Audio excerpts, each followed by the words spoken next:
Bismillahirrahmanirrahim. Assalamualaikum warahmatullahi wabarakatuh. Perkenalkan, nama saya Siti Komaria dengan NIM A1A1230023. Di sini saya akan menjelaskan beberapa materi mengenai analisis teori dan perhitungan dalam perdagangan internasional seperti kritik terhadap merkantilisme, keunggulan absolut, keunggulan komparatif, model HO, dan paradoks Leontief. Sebelum itu, saya ucapkan banyak terima kasih kepada Bapak dosen Laude Muhammad Yamin, SPD MPD, yang telah memberikan tugas ini kepada saya. Langsung saja, pada pembahasan pertama kita akan membahas tentang latar belakang. Yang pertama, perdagangan internasional berperan penting dalam perekonomian global. Yang kedua, berbagai teori dikembangkan untuk menjelaskan pola perdagangan antar negara. Yang ketiga, tujuan penelitian. Tujuan daripada penelitian yaitu menganalisis berbagai teori perdagangan internasional dan perhitungannya serta mengkritis konsep-konsep utama. Selanjutnya, kritik David Hume terhadap merkantilisme. Yang pertama, kritik merkantilisme yaitu menekankan surplus perdagangan dengan ekspor lebih besar daripada impor. Yang kedua, kritik Hume atau teori aliran harga spesies. Surplus perdagangan menyebabkan arus emas masuk, inflasi, penurunan daya saing ekspor. Namun sebaliknya, negara defisit mengalami deflasi atau ekspor meningkat. Selanjutnya, merkantilisme ini secara otomatis menyeimbangkan perdagangan, implikasi modern, sistem nilai tukar fleksibel, dan kebijakan moneter global. Selanjutnya, keunggulan absolut Adam Smith. Yang pertama itu definisinya. Definisinya yaitu negara memiliki keunggulan absolut jika dapat memproduksi barang dengan biaya lebih rendah daripada negara lain. Yang kedua, perbedaan absolut Adam Smith dengan merkantilisme, yaitu merkantilisme menekankan akumulasi emas dan perbatasan impor, sedangkan Smith menganjurkan perdagangan bebas berdasarkan efisien produksi. Kemudian yang ketiga, contoh perhitungan. Yang pertama, negara A menghasilkan 10 ton gandum atau 5 ton bajak per hari. Yang kedua, negara B menghasilkan 5 ton gandum atau 10 ton per hari. Yang ketiga, negara A atau negara unggul dalam gandum, B unggul dalam baja, sama dengan spesialis dan perdagangan yang saling menguntungkan. Keunggulan komparatif. Selanjutnya, keunggulan komparatif David Ricardo, yaitu yang pertama definisi. Negara harus mengekspor barang yang memiliki biaya peluang lebih rendah dibandingkan negara yang lain.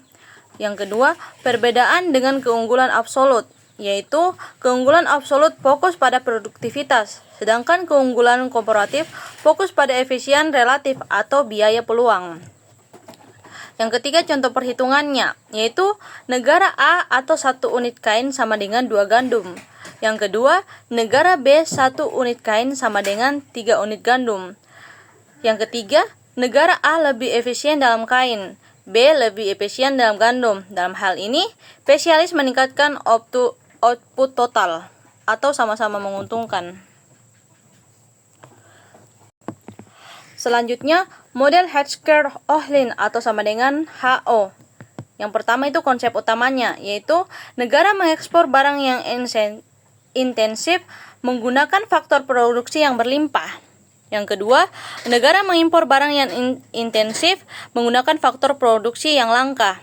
Selanjutnya, perbedaan dan keunggulan dengan keunggulan komparatif. Yang pertama, Ricardo, yaitu berbasis produktivitas tenaga kerja. HO berbasis kelimpahan faktor produksi atau tenaga kerja modal. Selanjutnya, penerapan modernnya yaitu negara maju mengekspor produk teknologi, negara berkembang mengekspor barang manufaktur. Selanjutnya, paradoks Leontief, yaitu temuan utamanya AS sebagai negara kaya modal ternyata lebih banyak mengekspor barang padat tenaga kerja dan mengimpor barang padat modal.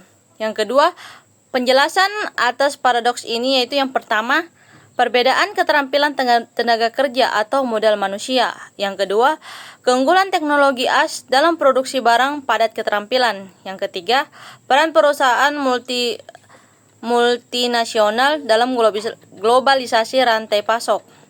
Selanjutnya, implikasi modernnya yaitu perdagangan tidak hanya dipengaruhi oleh modal dan tenaga kerja, tetapi juga oleh inovasi dan teknologi.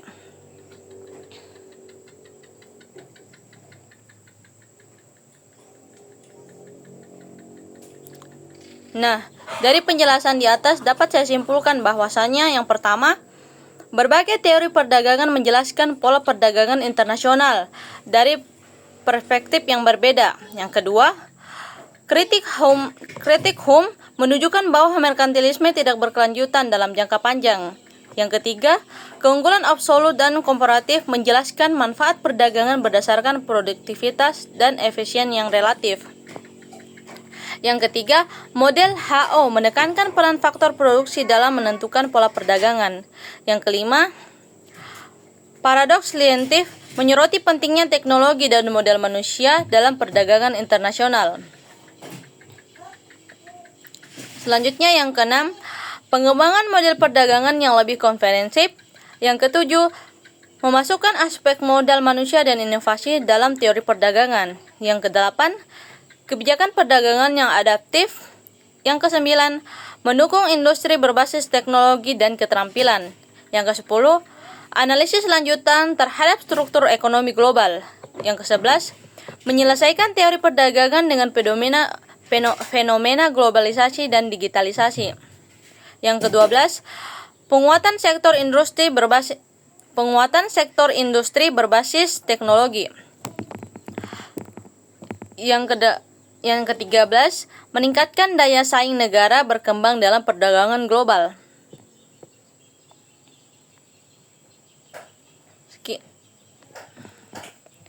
Baik, itulah hasil pembahasan singkat dari saya. Kurang dan lebihnya mohon dimaafkan.